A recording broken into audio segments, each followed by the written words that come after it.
వెంకట నవీన్ జాతకం కరెక్ట్గా చూడాలి. ఎలాగుంది ఏమిటి నేను తెప్పించుకున్నా.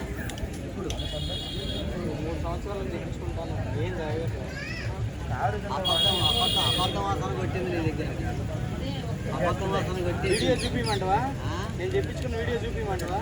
ఎందుకు వచ్చిందే వీడియో చెప్పినా చూపించినట్టుదే వచ్చి మాట వీడియో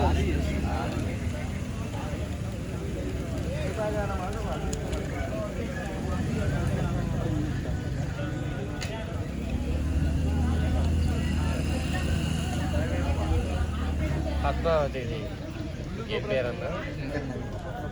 నవీన్ అంటే మాత్రం ఒక చెబితే వినేవాడి కాదు, ఒక అగ్నిలో ఉండేవాడే కాదు. ఒక చెబితే వినేవాడే కాదు, ఒక అగ్నిలో ఉండేవాడే కాదు. డీసెంట్గానే కనపడతావు కానీ దేశం ముదిరి. ఇంట్లో రాముడు, ఈదులో కృష్ణుడు.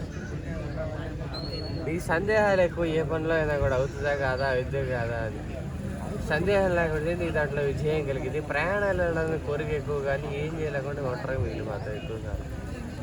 అప్పిచ్చినా అటువంటి ఇప్పించినా నీకు నష్టమే. నీ మెడకే చుట్టుకుంటుంది. అప్పుగా నీ డబ్బు ఎవరికి ఇవ్వబోకు. అర్థమవుతుంది. కాకపోతే నవీన్ అంటే మాత్రం బుర్రలో ఆలోచనలు ఏవో సాధిద్దాం అనుకుంటా పగటికల్లు ఎక్కువ కంటా జరగని వాటి గురించి ఎక్కువ. పట్టుదలే కానీ మొండితనమే కానీ ఎక్కువ. పట్టిన పట్టు వదిలేవాడే కాదు సామాన్యంగా. అర్థమవుతుందా? ఇక ఏదో బలంగా నిశ్చయించుకుందంటే అది అయ్యేదాకా అలాంటి వ్యక్తిత్వం. ఎవరైనా మనోడు అనుకుంటే వాడి మించిపోయిందని పెడతాం. మనోడు కాదనుకుంటే తిరిగి వాడి మొహం కూడా చూడవు. ఈగో పర్సనాలిటీ అని కాదు కానీ సెల్ఫ్ రెస్పెక్ట్ ఎక్కువ లేదు. మాట అంటే పడుండేవాడే కాదు. అర్థమవుతుంది.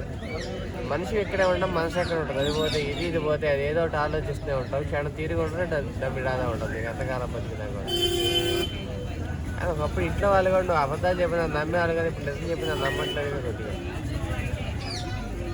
గతంలో నమ్మిన వాళ్ళ వల్లే కొద్దిగా జయం కలగల. ఒక స్త్రీని కొద్దిగా నమ్మేవు కానీ దాంట్లో నీకు ముందుకు వెళ్ళలేకపోయావు. చదువు ఎట్లా? చదువు వల్ల మాత్రం కొద్ది కత్తిరలు పడ్డాయి గతంలో. కరెక్ట్గా చెప్పావన్నా. చదువు పరంగా గతంలో కొన్ని కత్తిరలు పడ్డాయి. కొంతమంది నమ్మకూడదు వల్ల కొంతమంది నమ్మేవారు. అర్థమవుతుందా? దానివల్ల నీకు కొద్దిగా గట్టిగా పెద్ద పెట్టి వెళ్ళిపోయారు వాళ్ళు కూడా. ఫ్యూచర్లో ఎట్లా ఉంటుంది? ఇప్పుడు గతం పోయింది, ఫ్యూచర్లో ఎట్లా ఉంటుంది? కేవలం గతం పాపం గత పుణ్యం అనుకోవటమే. ఇప్పుడు భవిష్యత్తు ఎట్లా ఉంటుంది? ఫ్యూచర్ పరంగా మాత్రం బిజినెస్ పరంగా బ్రహ్మాండంగా ఉంటుంది. బిజినెస్ పరంగా జాబ్ వచ్చిన జాబులు ఎక్కువ సెటిల్ అయ్యే యోగం లేదు రెండుకి. ఇక్కడ ఉండలే, పక్కన వాళ్ళ కింద ఉండలే. సీన్ లేదులే. అర్థమవుతుంది. లవ్ మ్యారేజ్ ఇంకా చేసుకుందాం అంటే 30 చెప్పులు పెడతారు. ఇంకా మాత్రం పెద్దలు నిశ్చయించి పెళ్లి చేసుకొని నీకు జయం కలిగింది.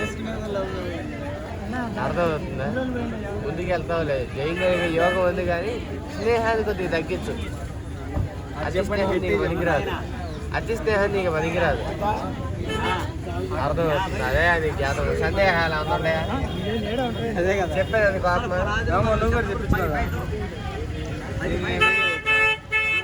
అంతేనా?